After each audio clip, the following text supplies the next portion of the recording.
A messenger of peace, Bantex is a strong believer that peace promotes synergy, which is a necessity for any development. As he sees it, religion and politics are not supposed to mix. Rather, religion is supposed to provide a guide for political leaders. Religion in politics is supposed to provide the moral compass for those in politics. Because if you look at the provisions in Constitution, be it the Quran or the Bible, even though I don't know much about the Quran, but I believe that the provisions in the Quran provide for something that is similar to good tenets in democracy. In other words, you find that our Constitution and our oath of public office, oath of office for public officers, which we swear to either by the Quran or by the Bible, instructs on the need to be fair to people, to take care of the weak, to take care of the poor, to ensure the sanctity of life. That is very religious, isn't it? So what I expect religion to do is to keep us in focus, those of us in government, just when we are derailing, to keep us in focus, to live by our oath of office. But like Bantex has observed, religion has assumed a very dangerous role in the politics of our nation. Once religion begins to take the form of partisanship, then it becomes more of a destructive force in our effort to build a nation than a constructive force, which is what I have seen in the recent past, where religious leaders sometimes appear to take the position of political parties, where, you know, even though the political parties are there to defend themselves, but religious leaders attempt to defend political parties. And rather than to simply design a code of conduct for people in politics that will guide them. I have not seen that. Then at the leadership level of CAN and JNI, I'm sorry to say, but with a huge sense of responsibility, they go beyond their usefulness. Because for me, what is most important is for them to ensure that every government can guarantee freedom of religion, religious practice. And once that happens, every religious group should go and continue with her advocacy for their religious beliefs. But I think what such leaderships have done, again, being very destructive to our nation building effort, is that they have always maintained the difference, a sharp division between this religion and that religion. They have maintained that focus on our differences rather than on the things that unite us, which is what government is all about. Government is about solving the common problems of hunger that have no religious inclination, poverty, corruption, and so on. So I believe that yes, religion has a huge role. And your role doesn't have to be big to be important. Once they can just keep reminding the politicians to be honest, to be God-fearing, because from that moment they are seen carrying the holy books on the pulpit to take an oath. The religious leaders should keep reminding them. The religious leaders themselves should be familiar with the contents of that oath, and they should now be that moral compass that will keep them in check. And because of the politics of religion, leaders have been blinded to obvious solutions to common problems. Nigerian leaders, the idiosyncrasies of the various political leaders, which they carry into the political arena, are such that will not allow for quick solutions to these problems. Take insecurity, for example. Take the recent case of the Fulani thing that we've been discussing. It's difficult for people who come into politics riding on the divisions of religion and ethnicity to provide solutions to that kind of a problem, because they would insist that they can only make a good name and look reasonable to their people if they continue the discussion along religion and ethnicity, even over a problem like that is environmental and economic. They will still insist that there is something religious about it. And that is why I've always suggested that problems that don't have anything to do with ethnicity, we should get the experts. The journey of Bantex in politics has given him an opportunity to serve in various offices. and form strong opinions of how things should be done. His rare qualities earned him the position of the chairman of the APC in Kaduna State in the year 2014. It is my pleasure to announce that after this exercise, Honorable Bantex is duly elected chairman of the Kaduna State APC.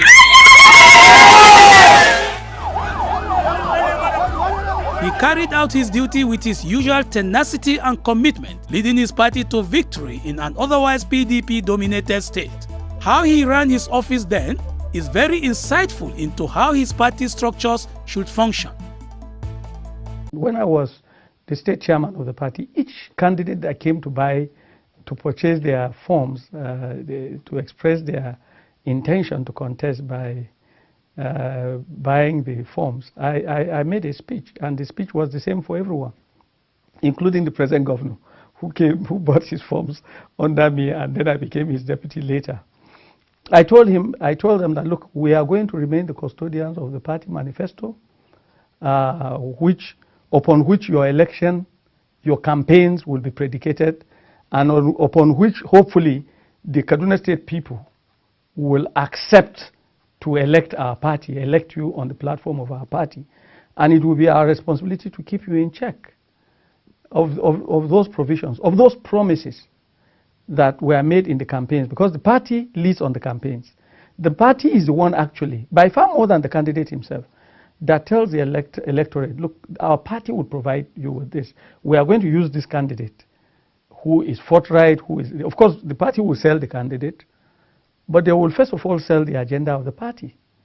And so if the party, after elections, remain very focal, very instrumental, very constructive, and in very serious control of the activities of the elected representatives, we will have progress.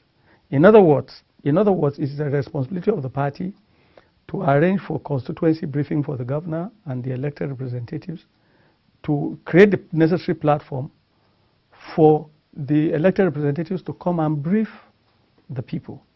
And when they keep doing this under the leadership of the party, they will always remember that there is a day of reckoning when they will have to come and report to the people on their stewardship and so on and so on. This is the party that has the responsibility to do that. But again, of course, unfortunately, that cannot happen.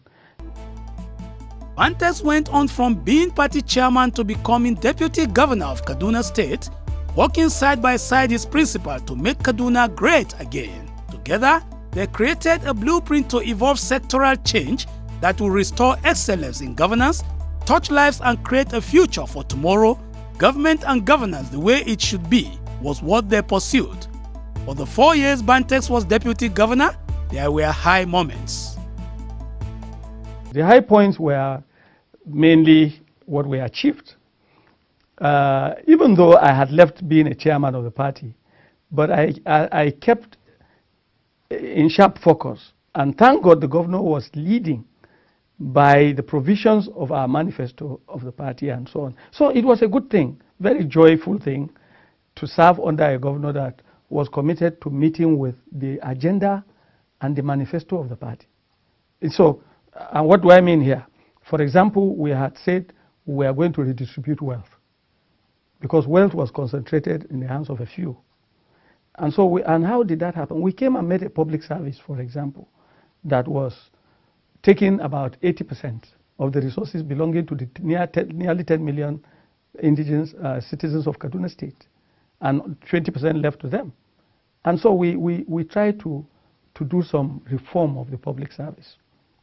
I won't call it sacking people. No. We did some kind of reform arrangement. We started by cutting our own salaries, we ourselves as leaders. We cut down the cost of governance by reducing the overheads from 100 to just barely 40%, and it was working for us. We went ahead to look at the IGR, and we reduced the stealing of the funds that were stolen from the taxes of the people. We reduced it by a law the governor came up with that codified a new tax regime which criminalized cash collections and so on and so forth. We also looked at the schools and worked on them because, like I said earlier, you can't have good education when at the primary level things are not working. We did a lot of good things that I'm very, very proud to associate with any time, any day. Those were the high points. Good governance, meeting with our agenda, meeting with our oath of office, serving, ensuring that, that even though we didn't shout too much about anti-corruption, but we were focused, at least while I was there, we were deeply focused on how to ensure that the most of the people got the most benefit from the dividends of democracy. Life is usually full of ups and downs. It is not surprising, therefore, that Bantex has experienced some very low moments in his political career, and this happened at a time when he felt positioned to do more for his people as deputy governor of the state. The low moments had to do with the fact that the governor nominated me to be his deputy, even though, of course, he did some consultation. But the consultation was different from somebody standing an election and being elected. And so, for the first time, I was deputy to someone. And it was difficult for people, particularly where I came from, or where I come from, to see me as somebody serving on a joint ticket with the governor. In other words, the southern part of the state from where I come would always want to see the deputy governor as their own, and the governor as somebody else's, which is a disastrous concept. If you throw away the man that takes the biggest, that takes the decisions, and take the one that is there to support and participate and support the government, you are a loser. So they kept looking at me from the perspective of a southern Kaduna person, rather than the second in command in the state, whose responsibility basically was to ensure that the state was treated fairly. What they should look for from their elected representatives was what they were looking for from me.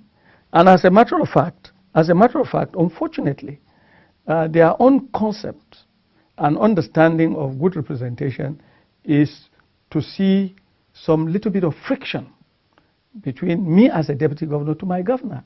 And from where that was conceived, I can't understand, because it's neither constitutional, it's not moral, it's not in accordance to religious practice that you should fight a leader. So I didn't quite understand this idea. But incidentally, I'm not the first person that faced that. I remember when Stephen Shakari was deputy governor, His Excellency, I went to his house one evening, and he said to me, architect, you know, something is wrong with the way our people perceive me. I said, what happened? They said that I'm not fighting McCarthy and so on. So I think it's something that this is not an opinion held by everybody, but it's held by a sizable number of people. And so my actions were always viewed within the prism of that sectional, that divisive. So while I was trying to remain a leader that was flowing seamlessly with government, in order to be able to seamlessly attract development to my people, people wanted to see some kind of a fracas, some kind of discontentment, some kind of crisis between us, which of course will naturally also lead to an inability to attract projects to the people who thought I should do that. 25 years into politics, 25 years of selfless pursuing the mandate of his people, seeking good in spite of the odds. One thing Bantex would still like to do is to see if in any way do something to correct the misconception that politics should be colored by religion. If God gives me what it takes, because as a human being, I look a little bit helpless, you know, really in getting a turnaround in this, because do remember, it's not only my area. In the country, the fault lines of religion and ethnicity have taken unimaginable levels, you know. And for some of us who grew up and got exposed very early in life to learn to embrace everyone, to learn to understand that bad people come from everywhere, from anywhere, just as much as good people coming from everywhere. I have learned over the years, since from childhood, to embrace the humanity rather than ethnicity and so on and so forth, particularly in political practice. In the practice of politics, you really can't be championing sectional interests without hurting the development process. Of course, some people do that, and they get short-term and immediate benefits for that. But I do believe that in the long run, we will all be the worse for it. We must learn to see ourselves as members of the same humanity and so on, and choose to work on the common things that afflict us, the problems of disease, the problems of poverty, the problems of unemployment and so on. Work towards all this in the interest of everyone, rather than, first of all, create divisions which do not allow for the bridges that are required to for people to flow in and look for solutions, common solutions to common problems. This is my view. For the former deputy governor, serving as El-Rufai's deputy was one of his best moments in life. I've seen a commitment towards ensuring that the future generation, that we do what is necessary to make them useful citizens. And that is by giving them education. I was on the street the other day, I saw a lady that was running around, running after vehicles with sachet water.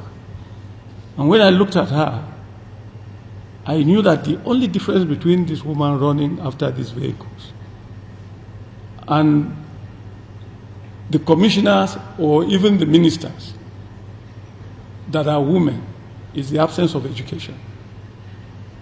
And so when the governor got committed to giving education, proper education, through the reforms we all know here, because we are all a part of it, I knew that this was something I would never forget. I will never forget, and I'll continue, no matter where I am, I'll remain an advocate for the commitment to properly educating our young ones so that they can grow to become useful to themselves, their families, and of course the nation at large. So also the health sector. That we have come up with the social health insurance scheme, that we are reducing the distance between where our women live and where the next health center is, starting from 5 kilometers, and as the governor has in his vision, to continue to reduce that distance. I don't think I will ever forget. I will remain very proud to have been part of this. We can go on and on. But Governor El-Rufai said it will not be his last job. I want to thank you, Deputy, and I wish you all the best in life. I wish you good health, happiness, and prosperity. And I want you to know that God does not forget those that are good. I'm confident that our God that is in heaven, that knows your heart, that knows how much you love this country and you love your community, will give you another public service opportunity even higher than this, so that you continue to serve your people. I'm confident. I don't know what it is, but I'm quite confident that something will come. And President Buhari never forgets his own, and you are one of his own. He likes you a lot. You're the only deputy governor he took to the United Nations. He only takes governors. Only Kaduna State had the unique honor of having a deputy governor on the president's entourage to the United Nations. He thinks very highly of you, and I'm sure something at the federal level is on its way to you by the grace of God.